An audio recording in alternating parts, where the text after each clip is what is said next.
يا أيها الذين آمنوا اتقوا الله قولوا قولا سديدا ويصلح لكم أعمالكم يغفر لكم ذنوبكم ومن يطع الله ورسوله فقد فاز فوزا عظيما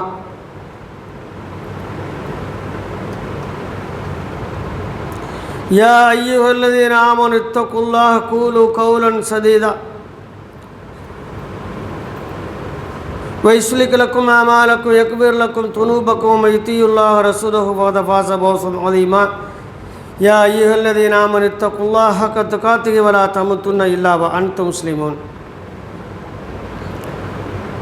اللهم صل على محمد وعلى آل محمد كما صليت على إبراهيم وعلى آل إبراهيم إنك حميد مجيد اللهم بارك على محمد وعلى آل محمد كما باركت على إبراهيم وعلى آل إبراهيم إنك حميد مجيد அளப்பெரும் கருணையாளன் அல்லாஹ்வினை போற்றியவனாக புகழ்ந்தவனாக இந்த ஜும்மாவின் உரையை ஆரம்பம் செய்கின்றேன். அன்புக்குரியவர்களே, அல்லாஹ்வின் அருளுக்குரிய நல்லடியார்களே,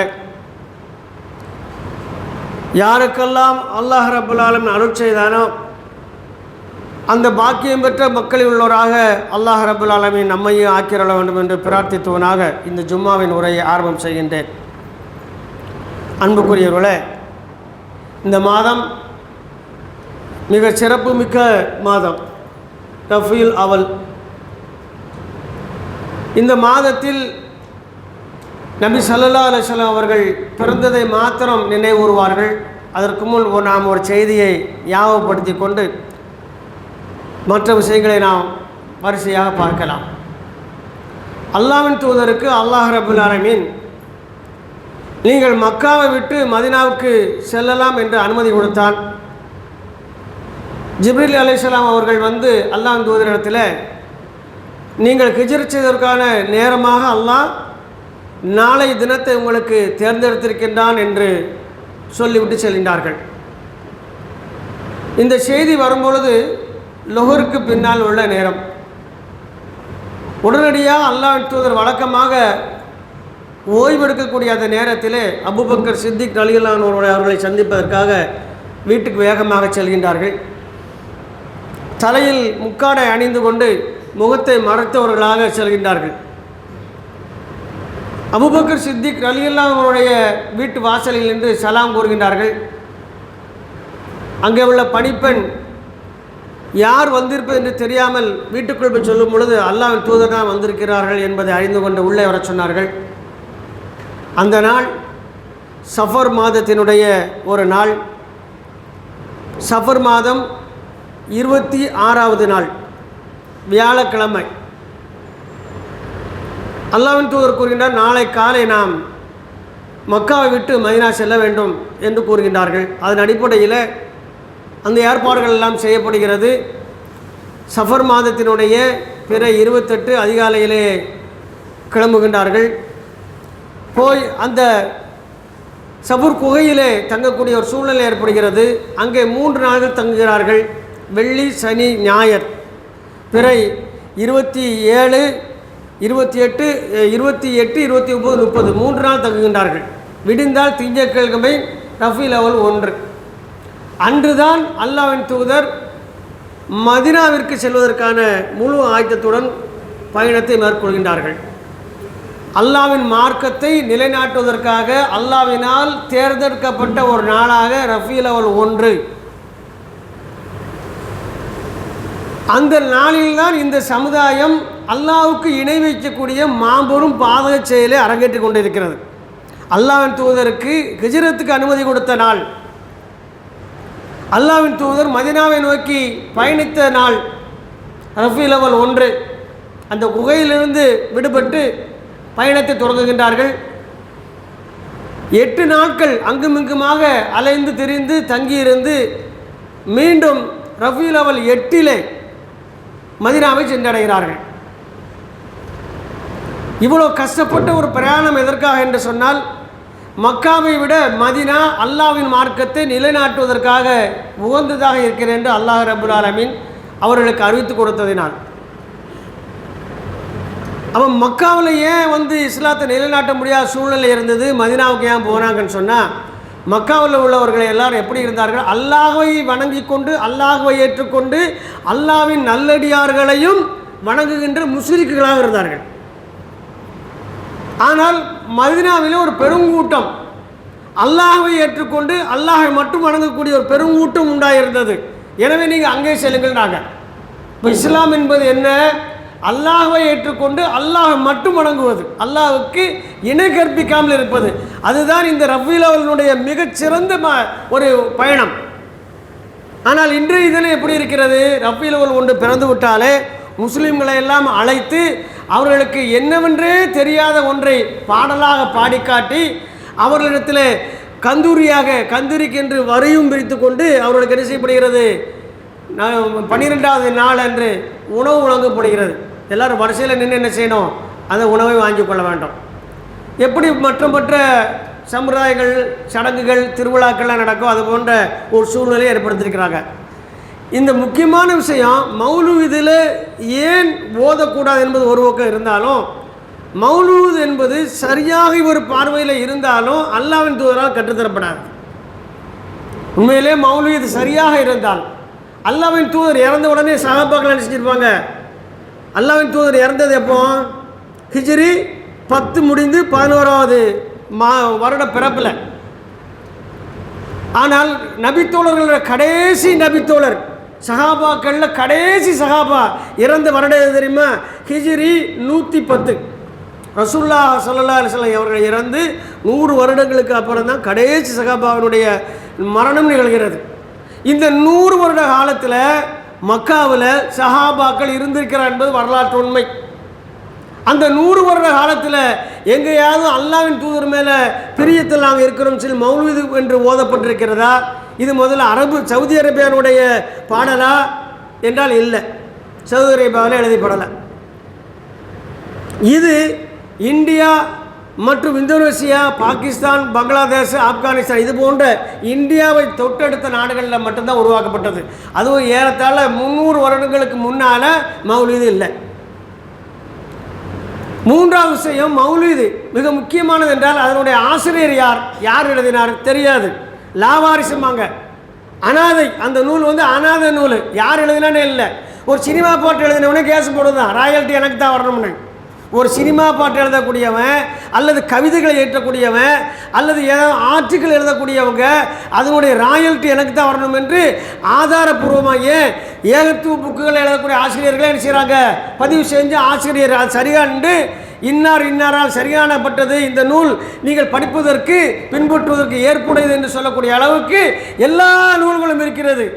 நீங்கள் 12 நாளும் உளுந்தடிச்சு கொண்டு ஓதுறீங்களே, அதனுடைய ஆசிரியர் யார்? இல்லை, ஆசிரியர் இல்லாத நூல். அப்போ யார் எழுதுனா தெரியாது. சரி, என்ன எழுதியிருக்கு அதான் தெரியுமானா இவர்கள் தெரிந்துதான் ஓதுகிறார்களா அல்லது தெரியாமல் ஓதுகிறார்கள் என்பதுதான் இப்போடைய கேள்வி. முதல்ல இந்த மௌலிதில் முதல்ல வரக்கூடிய வார்த்தை என்ன தெரியுமா? அல்லாஹ்வின் தூதரை அழைப்பது. பள்ளிவாசல் அமைந்து கொண்டு யா நபி சலாம் அலைக்கும் என்று அழைப்பது. இந்த யா என்ற வார்த்தை இருக்கு இல்லையா, தமிழில் ஒருவரை நேரில் அழைக்கக்கூடிய சொல். இப்போ அல்லாஹ் எப்படி அழைப்போம்? அல்லாஹ்ன்னு அழைப்போமா, யா அல்லான்னு அழைப்போமா? யா அல்லான்னு அழைப்போம். ஏனென்றால் யா என்பது தமிழில் சொல்லக்கூடிய அழைக்கக்கூடிய விழிச்சொல்லுமாங்க அதை. அப்போ அல்லாஹ்வுடைய தூதரை முதல்ல என்ன செய்கிறாங்க? இவங்க கூப்பிட்டு சொல்கிறாங்க, யா நபி சலாம் அலைக்கும். ரசூல் ஸல்லல்லாஹு அலைஹி வஸல்லம் கூப்பிட்டு சலாம் சொல்கிறாங்க. ஒன்று, அவங்க வஃபாத் ஆகிட்டாங்க என்பது உலகம் அறிந்த உண்மை. அழைக்கிறார்கள், உயிரோடு போல அழைக்கிறார்கள். இரண்டாவது, அழைத்து என்ன கேட்குறாங்க? அல்லாஹ்வோட தூதரை தான் புகழுதாங்கலாம் இல்லை. அல்லாஹ்வின் தூதர் புகழுகின்ற பேரில் அல்லாஹ்வின் தூதருடைய அந்தஸ்தை அல்லாஹ்வுக்கு இணையாக ஆக்கி அல்லாஹ்வுக்கு இணை வைக்கக்கூடிய ஒருவராக அல்லாஹ்வின் தூதர் ஆக்குறாங்க. இதுதான் மௌலிது ஓதக்கூடாதுங்கிறது. அப்படி வரிகள்லாம் இல்லை என்று சொன்னால் இவங்க என்ன பண்ணலாம் தெரியுமா? ஒரு லைனில் உட்காந்து அரபில் ஓதணும், இன்னொரு லைனில் அதுக்கு தமிழில் படிக்கணும். பொதுமக்கள் பார்வையில் மைக்கு வச்சு பிரம்மாண்டமாக 10 லட்ச ரூபா செலவழிச்சு நீங்கள் செட்டு போடுங்க, மக்களெல்லாம் மாநாட்டு கூட்டம் மாதிரி கூட்டுங்க. அது ஒருவர் அரபியில் ஓத இன்னொரு லைனில் என்ன செய்யணும், தமிழில் நீங்கள் அதை மொழிபெயர்த்து அதையும் பாடலாக பாடுங்க. இப்படி பாடினால் உண்மையிலேயே ஓதவா வேண்டாம் என்று நீங்களும் அந்த மக்களும் அன்றைய தினம் முடிவெட்டி விடுவார்கள். ஏன் அதை செய்கிறதில்ல? என்ன சொல்கிறாங்க? அல்லாஹ் தூதரை அழைத்து சொல்கிறாங்க, அந்த கவ்வாரு கதாயா துணுவில் மூபிகாத். அல்லாஹ் தூதரை முதல்ல அழைச்சி சொல்கிற விஷயம் என்ன தெரியுமா? நீங்கள் தான் எங்களுடைய பாவத்தை மன்னிப்பவர்கள், நீங்கள் தான் எங்களுடைய பாவத்தை மன்னிக்கக்கூடியவர்கள், நீங்கள் எங்களுடைய பாவத்தை மன்னித்து எங்கள் பாவங்களை அழித்து ஒழித்து விடுங்கள். யார் சொல்கிறா? இந்த பாடல் பாடக்கூடியவங்க சொல்கிறாங்க. சரி, அந்த பாடலோட மெட்டுகளை பார்த்துருக்கீங்களா? ஒன்று ஹிந்தி பாட்டு மெட்டாக இருக்கும், இல்லை தமிழில் உள்ள பழைய பாட்டு மெட்டாக இருக்கும். சினிமா பாட்டு மெட்டுகளில் பள்ளிவாசலில் உட்காந்துக்கிட்டு, ஏன்னா அல்லாஹ் வந்து ஒரு ப்ரொடியூசர் உங்களுக்கு அல்லாஹ் வந்து ஒரு அழைக்கிறாங்க. சினிமா பாடல்களின் மெட்டில் அல்லாஹ் வந்து ஒரு அழைக்கிறாங்க. அழைச்சி என்ன சொல்கிறாங்க? முதல் கோரிக்கையே நீங்கள் தான் எங்கள் பாவத்தை மன்னிக்கக்கூடியவங்க, எங்கள் பாவத்தை அழித்து ஒழித்து விடுங்கள் அப்படின்னு சொல்கிறாங்க. அல்லாஹ்வுக்கு அல்லாஹ் வகை மூலம் இறக்கி குர்ஆனிலே ஏகப்பட்ட வசனங்கள் பாவத்தை யார் மன்னிப்பா என்பதை அல்லாஹ் சொல்லி காட்டுறான். ஒரே ஒரு வசனம் எப்படி பாருங்க, வல்லதீன இதா ஃபாலு ஃபாஹிஷத்தன் அவு லலமு அன்ஃபுஸஹும் வ தக்ருல்லாஹ வஸ்தக்பரு லிதுனூபிஹிம் வ மன் யக்ஃபிரு லிதுனூப இல்லல்லாஹ் வ லம் யுஸ்ரு அலா மா ஃபஅலு வ ஹும் யஅலமூன். அல்லாஹ் ரப்பல் ஆலமீன் கேட்கிறான், தவறு என்னுடைய அடியார்களை தவறு செய்து விட்டவர்கள் தவறை நினைத்து வருந்துவார்கள். இவர்களெல்லாம் நன்மை செய்யக்கூடியவர்கள் இருந்தால் மனிதன் என்ற அடிப்படையில் தவறு செய்து விடுவார்கள். தவறு செய்து விட்டால் அப்படியே இருக்க மாட்டார்கள். உடனடியாக தங்களுடைய பாவங்களுக்கு மனம் வருந்தி அல்லாஹ்விடம் பிரார்த்திப்பார்கள், மன்னிப்பு கோருவார்கள் என்று கூறிட்டு அல்லாஹ் கேட்குறான், வமையக்ஃபிருலி துனுப இல்லல்லாஹ், அல்லாஹ்வை தவிர பாவங்களை யார் மன்னிக்க முடியும் அப்படின்னு அல்லாஹ் கேட்கான். இவங்க எழுச்சிறாங்க மௌலிதில், இல்லை இல்லை உன்னுடைய தூதர் பாவத்தை மன்னிப்பாங்க இவங்க சொல்கிறாங்க. அப்போ இஸ்லாத்தோட மோதுறாங்க. நேரடியாக அல்லாஹ்வுடனும் அல்லாஹ்வுடைய வசனத்துடன் மோதுகிறார்கள். எவ்வளோ ஒரு கொடுமை பாருங்க. அல்லாஹ்வுடனையோ அல்லாஹ்வுடைய வசனத்துடன் செய்கிறாங்க, மோதுறாங்க. மேலும் அல்லாஹ் சொல்றான், அன்னல் மசாஜிதில்லாஹி ஃபலா ததுஉ மா அல்லாஹி அஹதா, நீங்கள் அல்லாஹ்வினுடைய பள்ளிகள் எல்லாம் அல்லாஹ்வுக்குரியது. அல்லாஹ் சொல்லிட்டான். மக்கா மதீனா அக்ஸா உங்கள் ஊர் உங்கள் மகன் எங்கள் மகனாலும் அல்லாஹ் சொல்ல இணைச்சிட்டா. அல்லாஹ் அன்னல் மசாஜித் இல்லா, எல்லா பள்ளிகளும் நிச்சயமாக அல்லாஹ்வுக்குரியது. அந்த பள்ளியில் என்ன செய்யக்கூடாது? லா ஃபலா, மேலும் நீங்கள் செய்யாதீர்கள் ததுஊன மா அல்லாஹி அஹதா, அல்லாஹ்வுடன் வேறொருவரையும் அல்லாஹ்வை அழைப்பது போல் அழைக்காதீர்கள். தெளிவான வசனம். அல்லாஹ் அழைப்பது போல வேறு யாரையும் அழைக்காதீங்க. அழைத்தால் செவிமடுப்பவன் அல்லாஹ் மாத்திருந்தான். அல்லாஹ்வுடைய படைப்பினங்கள் அல்ல, இறை தூதர்கள் அல்ல, நபிமார்கள் அல்ல, நாதாக்கள் அல்ல, பெரியவர்கள் அல்ல, புனித வாய்ந்தவர்கள் அல்ல. எந்த ஒரு படைப்பினமும் அழைத்தால் மரணித்து விட்டவர்கள் செவியேற்க முடியாது. உயிரோடு இருந்தாலும் அருகில் இருந்தால் தான் திரும்பி பார்ப்பாங்க. இப்போ இங்கே இருந்துக்கிட்டு ஜங்ஷனில் இருக்க ஒரு ஆளை கூப்பிடுதோம், காது கேட்குமா? ஃபோனில் இல்லை, எப்படி கேட்குமா? கேட்காது. இங்கேருந்து என்ன செய்கிறாங்க?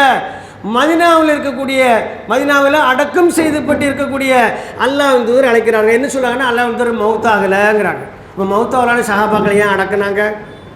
கேள்வி வருமா இல்லையா? அல்லாஹ்வுடைய தூதர் தெளிவாக சொல்கிறாங்க, ஒரு அல்லாஹ்வினுடைய அடியான் இடத்துல இந்த உலகமும் மறு உலகமும் எது உங்களுக்கு வேண்டும் என்று கேட்கப்பட்டது, அந்த அடியான் அல்லாஹ்வினுடைய அருளுக்குரிய மரபு வாழ்க்கையை தேர்ந்தெடுத்து கொண்டார் என்று சொன்னாங்க. மொட்டையாக ஒரு செய்தி சொன்னாங்க. இது சொன்ன உடனே அபூபக்கர் சித்திக் ரலியல்லாஹு செய்கிறாங்க, தேம்பி அழுதாங்க. யாருக்கு அது புரியலை.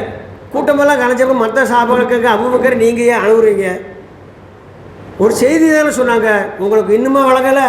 அந்த அடியார் யார் தெரியுமா? அல்லாஹ்வின் தூதர் தான். அவர்களுக்கு மரணம் அருகாமையில் இருக்கிறது என்பதைத்தான் நமக்கு சூசகமாக சொன்னார்கள். இந்த உலகத்தை அல்லாஹ் எல்லா விமானங்களுக்கு எல்லாம் ஒரு வாய்ப்பு கொடுப்பான். என்ன தெரியுமா? இன்னும் கொஞ்ச நாள் வாழணும்னா நீங்கள் வாழலாம் என்ற ஒரு வாய்ப்பு எல்லாரும் கொடுப்பான். அதே மாதிரி அல்லாஹ்வின் தூதர் இடத்துல வந்து கேட்கப்பட்டது, நீங்கள் இந்த உலகத்தில் கொஞ்சம் வாழணும்னா வாழலாம், இல்லை அல்லாஹ் அழைப்பை ஏற்றுக்கொள்ளணும்னா ஏற்றுக்கொள்ளலாம். அல்லாஹ்வின் தூதர் சொன்னாங்க, என்ன சொன்னாங்க?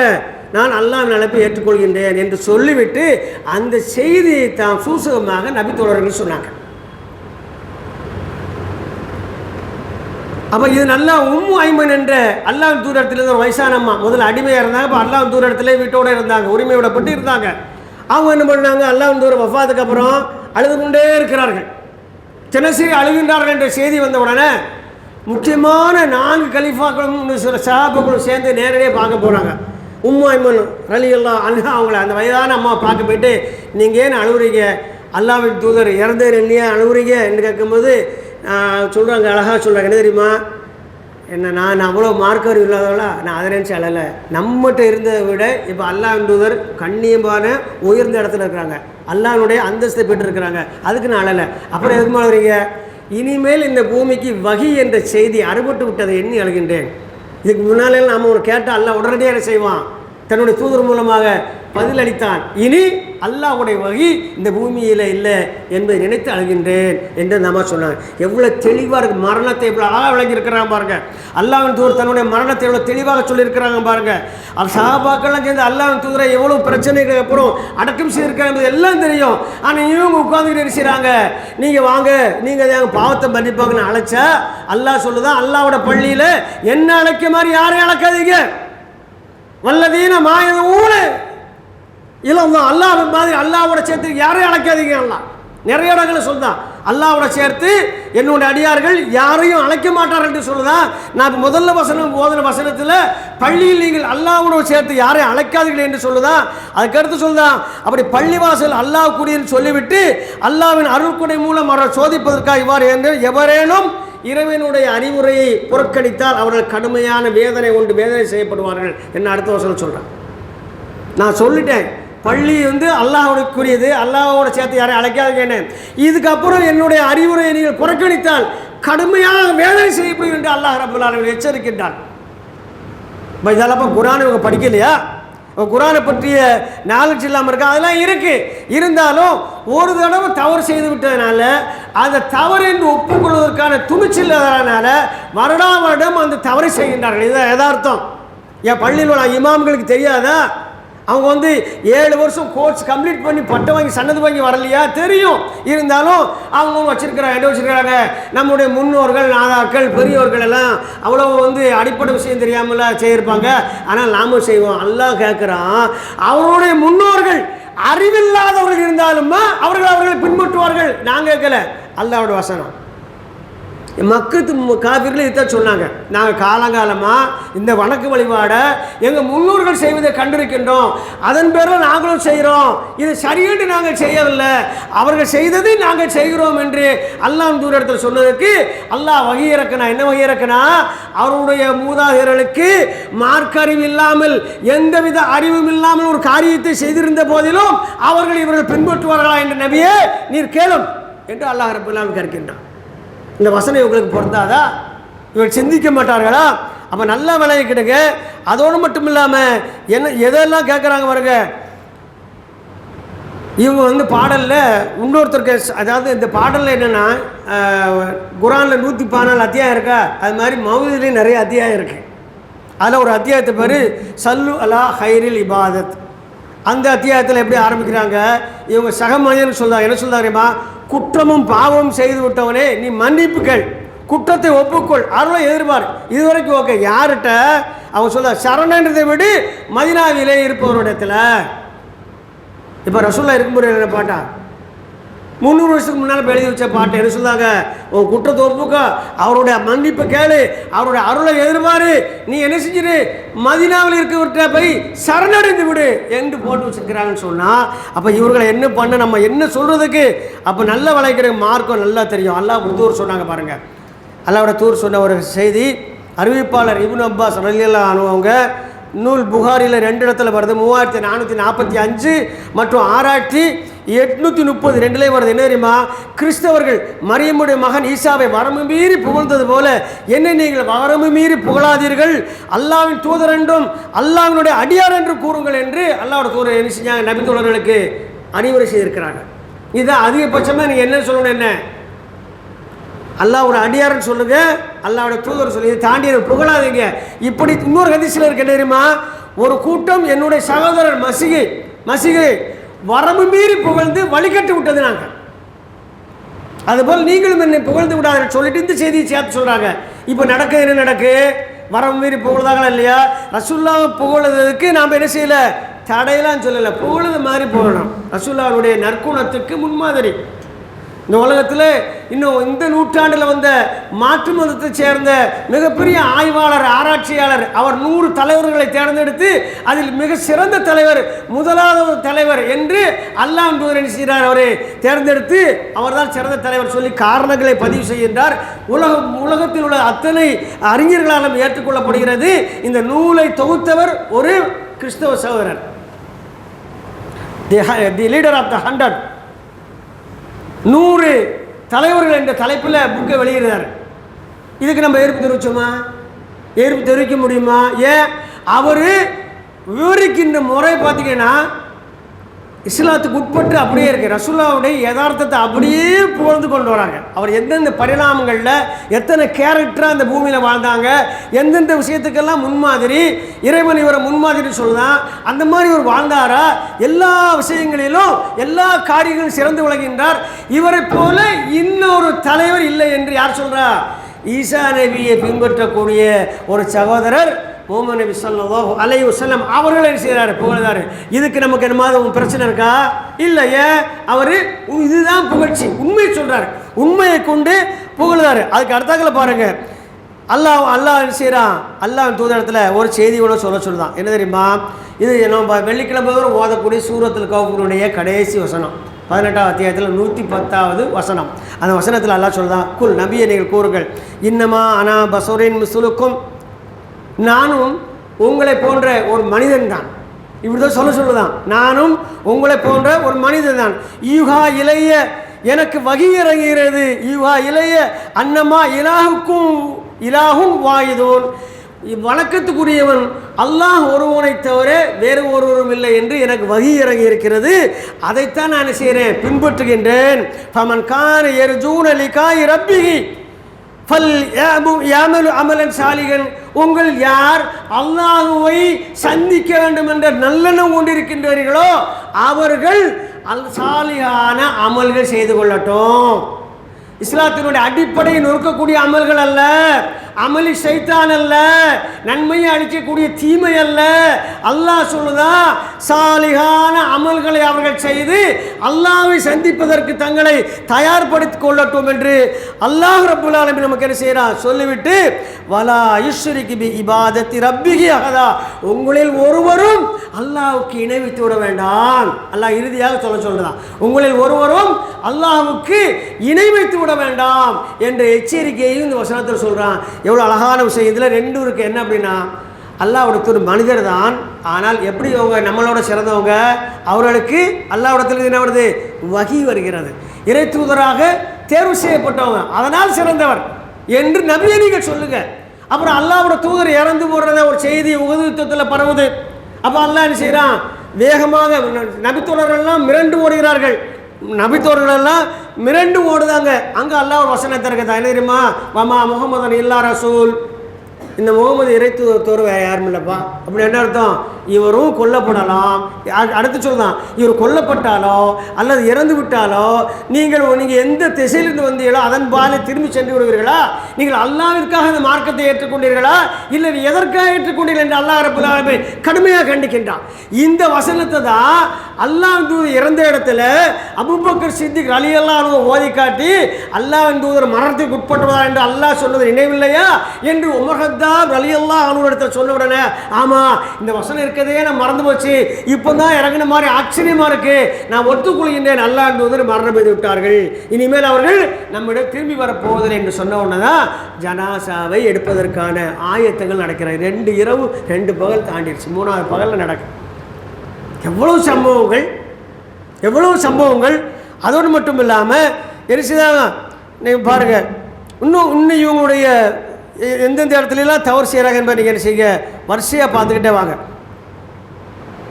அல்லாஹ் ரப்பல் ஆலமீன் சொல்லக்கூடிய அடுத்த ஒரு விஷயம் என்ன தெரியுமா? நீங்கள் எவ்வளவு தவறு செஞ்சாலும் சரி, நீங்கள் என்ன செய்யக்கூடாது? அல்லாஹ்வுடைய மன்னிப்பில் ரஹ்மத்தில் நம்பிக்கை இழக்காதீங்க. குல் நபியே நீங்கள் சொல்லுங்கள். இதெல்லாமே ரசூலுல்லாஹ் விட்டு சொன்ன வசனங்களை தான் வரிசையை தொகுத்திருக்கல. குல் யா இபாதி அல்லதீன அஸ்ரஃபு அலா அன்ஃபுஸிஹிம் லா தக்னது மின் ரஹ்மத்தில்லாஹ், தனக்கு தானே அநீதம் இழைத்து கொண்ட என் அடியார்களே நீங்கள் அல்லாஹ்வினுடைய ரஹ்மத்திலே நிராசை அடைந்து விடாதீர்கள். இன்னல்லாஹ யக்பிருல் துனூப ஜமீஆ, உங்களுடைய எல்லா பாவங்களையும் அல்லாஹ்தான் நிச்சயமாக மன்னிக்கக்கூடியவனாக இருக்கின்றான். இவங்களுக்கு மௌலிதுக்கு மரண அடி, இவங்க மௌலிதுக்கு மரண அடி. நம்ம கருத்து இல்லை, நம்ம பதிலுக்கு பாட்டு எழுதல, அல்லாஹ்வோட வசனம். அல்லாஹ் பதில் சொல்கின்றான். நீங்கள் தவறு இழைச்சி விட்டு என்னை விட்டு போயிட வேண்டாம். நீங்கள் எந்த அளவு தவறு செஞ்சாலும் சரி, வரம்பு மீறி செய்திருந்தாலும் சரி, அசிங்கமான அருவருப்பான வெளியில் சொல்ல முடியாத அளவுக்கு கொடும் பாவங்களை செய்திருந்தாலும் சரி, எனக்கே நீங்கள் இணை வைத்திருந்தாலும் சரி, நீங்கள் முஸ்லிக்காக செயல்பட்டிருந்தாலும் சரி, காபீராக நீங்கள் காலத்தை கழித்திருந்தாலும் சரி பரவாயில்லை. இப்போ வாங்க, நீங்கள் மரணிக்கல, என்னிடம் பாவ மன்னிப்பு கோருங்க, உங்களுடைய எல்லா பாவங்களையும் நான் மன்னிக்கிறேன். இதை விட்டு போட்டு நீங்கள் எல்லாம் தூரத்தில் போய் எங்கள் பாவத்தை நீங்கள் தான் ஒழிப்பீங்க. இன்னும் சில வரிகள்லாம் பார்த்தீங்கன்னா கோவம் ஒரு என்ன தெரியுமா, நாளைக்கு மறுமையில் பாடல் வரிகளில் வருது. உங்கள் சுருக்கமாக சொல்லுங்கள், மறுமையில் அல்லாஹ் விசாரிக்கும் பொழுது நீங்கள் என்ன செஞ்சேன்னு தெரியுமா, அல்லாவுக்கு தெரியாமல் என் கணக்கில் அப்படியே எங்கள் பாவத்துக்கு ஒரு மறைச்சிடணும். கள்ளக்கணக்கில் தானம்மா. இந்த ஐடி ரைடு வரும்போது என்ன செய்வாங்க, எதெல்லாம் மறைக்கணும் ஓடி ஓடி மறைக்காங்களா, அவங்க கையில் மாட்டக்கூடாதுன்னு இவங்க சொல்கிறாங்க. மறுமை நாளில் அல்லாவுக்கு தெரியாமல் எங்களோட பாவத்தை நீங்கள் என்ன செய்ய மறைத்து விடுங்கள். அப்போ ரசூல் ஸல்லல்லாஹு அலைஹி வஸல்லம் மறைப்பாங்களா? கேள்வி நம்பர் 1. 2, மறைத்து விட்டால் அல்லாஹ்வுக்கு தெரியாமல் போய்விடுமா? அப்போ இல்முல் கைபு, மறைவான ஞானம் அல்லாஹ்வுக்கு இல்லையா? இது மட்டும் இல்லை, இன்னும் மனுஷிக்கிறாங்க.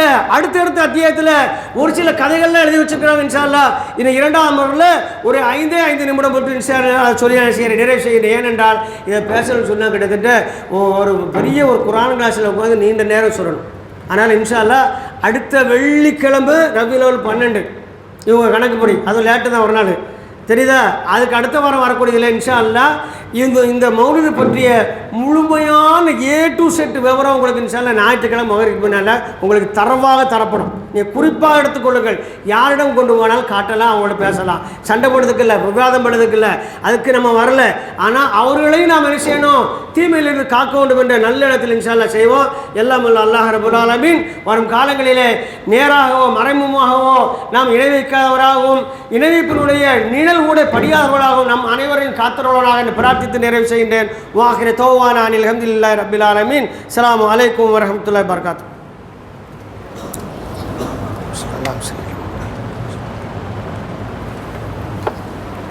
அன்புக்குரியவர்களே, எந்த அளவுக்கு இவங்களுடைய கற்பனையினுடைய வளம் வரம்பு மீறி சென்று அநியாயத்துக்கெல்லாம் அநியாயமாக, அக்கிரமத்துக்கெல்லாம் அக்கிரமாக இருக்கிறது என்று சொன்னால், அதே மௌலிதில் ஒரு சில அத்தியாயங்களில் ஒரு சில விஷயங்கள் மேலோட்டமாக சுருக்கமாக சொல்லிடுறது இன்ஷா அல்லாஹ் நம்ம பின்னால் செய்வோம். தெளிவாக சொல்ல ஒன்று, அல்லாஹ்வுடைய தூதர் ஆமினா இருக்காங்க இல்லையா, அவங்க அல்லாஹ்வுடைய தூதரை கருக்கொண்டு இருக்கிற போது கனவு உண்டாங்களாம்.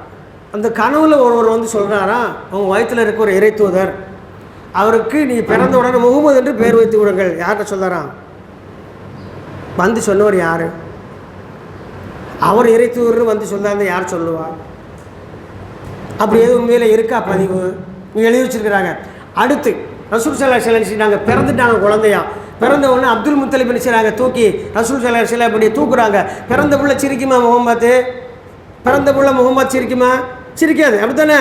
ரசூல் ஸல்லல்லாஹு அலைஹி வஸல்லம் செய்யாங்களா, உடனே அப்துல் முத்தலிப் பார்த்து சிரிச்சாங்களாம். சிரித்த உடனே அவர் ஒரு கவிதை ஒன்று பாடினாராம். என்ன கவிதை தெரியுமா? உங்களுக்கு முகமது என்ற பெயர் மட்டும் இல்லை, குர்ஆனிலே அகமது என்ற பெயரும் இருக்கிறது. எப்போ? ரசூலா பிறந்த உடனேயே குர்ஆனை பற்றி யார் பேசுதா? இஸ்லாத்தை ஏற்காத, இஸ்லாத்துக்குள்ளே வராத, ஈமான் கொள்ளாமல் மரணித்து விட்டு அப்துல் முத்தலிப் சொல்கிறாராம், உங்களுக்கு குர்ஆனில் என்ன இருக்குது? அகமது என்ற பெயர் இருக்குது. நீங்கள் தான் வந்து உண்மையிலே மிகப்பெரிய ஒரு ஆளு, உங்களை விட்ட ஒரு ஆளே கிடையாது, ஆகையால் உங்களுக்கு என்று தனிச்சிறப்புகள் இருக்குது என்று சொல்லி அல்லாஹ் தூதரை கை குழந்தைய கையில் எடுத்து கொஞ்சி கொண்டு பாடினார் எழுதி வச்சிருக்கிறார். அப்போது அப்துல் முத்தலிப்க்கு என்ன இருக்குது? வஹி வருது, குர்ஆன் பின்னால் வரும். 40 வருஷம் கழிச்சு குர்ஆன் வருது. யாருக்கு முன்னுக்கூட தெரிஞ்சிருக்கு? அப்துல் முத்தலிப் தெரிஞ்சிருக்கு. ஆனாலும் அவர் இஸ்லாத்தை செய்ய மாட்டார், ஏற்றுக்கிட மாட்டார். இந்த கொடுமையை எங்கே போய் சொல்ல? இந்த கொடுமையை ஒரு நல்ல விளங்கிக்கிடுங்க. உண்மையான இஸ்லாத்தினுடைய எதிரிகள் யாருன்னு சொன்னால் இந்த மாதிரி கருத்துக்களை பரப்புறவங்க தான். நீங்கள் ஒரு காஃபீரி ஒரு முஸ்லிக்கு நம்மளை வந்து வெட்டிட்டா ஷஹீது, வேலை முடிஞ்சது, சொர்க்கத்துக்கு போயிடுவோம். ஆனால் இருக்கும்போது நம்மளை காஃபிராக்க முயற்சி நடக்குது தெரியுமா? இது நம்பிட்டு நம்ம எப்படி ஆயிடுவோம், இஸ்லாத்தை விட்டு தடம்புரண்டு விடுவோம். எவ்வளோ பெரிய ட்ரெயினாக இருந்தாலும் சின்ன தண்டவாளத்தில் போனால் தான் ஒழுங்காக போய் சேரும். நான் எவ்வளோ பெரிய ட்ரெயின் தெரியுமா, என்ன தண்டவாளத்தோட இறங்கிச்சே செஞ்சிடும். அதுக்கு பேர் ட்ரெயின் இல்லை, பெட்டி ஆயிரும், தடம்புரண்டதுன்னு ஆயிரும். ரயிலின் பெட்டி தடம்புரண்டு. அப்படி தான் முஸ்லீம்களுடைய வாழ்க்கை செய்கிறாங்க, தடம்புரளை வைக்கிறாங்க. அப்புறம் இன்னொரு விஷயம் சொல்கிறாங்க, அதை சொல்லி நான் செய்கிறேன், நிறைவு செய்கிறேன். ஜிப்ரீல் அலைஹிஸ்ஸலாம் வந்து ரசூல் ஸல்லல்லாஹு அலைஹி வஸல்லம் பிறந்த உடனே நேரே இறங்கி வந்துருச்சாங்கம்மா, அல்லாஹ்வின் தூதரை கைப்புள்ள தூக்கிட்டு போகிறாங்க. இங்கே யாரும் தேடலை, தூக்கிட்டு எங்கே போகிறாங்க? 7 வானத்தை சுற்றி காட்டுறாங்களாம், அல்லாஹ்வோட அரிசை காட்டுறாங்களாம். அந்த அல்லாஹ்வோட அரிசியில் முகமதுன்னு எழுதியிருது அல்லது ஒளியாவோட அதை காட்டா பற்றியெல்லாம் உங்கள் பேரை எப்படி எழுதியிருக்குன்னு என்று கைப்புள்ளையை கொண்டு போய் அல்லாஹ்வோட அரிசை காட்டிட்டு திரும்ப கொண்டாந்து விட்டாங்களாம். இதே மௌலியில் தான் இருக்குது. அதான் சிம்பிளான விஷயம். உண்மையாக நீதிமான்களாக இருந்தால், நேர்மையாளர்களாக இருந்தால் அவர் மேல் நமக்கு எந்த கோபமும் இல்லை, இரக்கமும் பரிதாபம் தான் இருக்கிறது. நீங்கள் வரிக்கு வரி ஓதுங்கள், அரபு மொழியிலே வரிக்கு வரி தமிழில் அர்த்தம் சொல்லுங்கள். மக்களின் மன்றத்திலே, மாமன்றத்திலே மக்கள் தீர்ப்பு சொல்லட்டும் என்று நான் இந்த ஜும்மாவின் வாயிலாக அவர்களுக்கு ஒரு கோரிக்கை வைத்தவனாக, நமக்கும் இந்த செய்தியை எத்தி வைத்தவனாக 2வது முறை நிறைவு செய்கின்றேன். வாஹிர் தௌபான் அனில் ஹம்துலில்லாஹி ரப்பில் ஆலமீன். அஸ்ஸலாமு அலைக்கும் வரஹ்மத்துல்லாஹி வபரகாத்துஹு.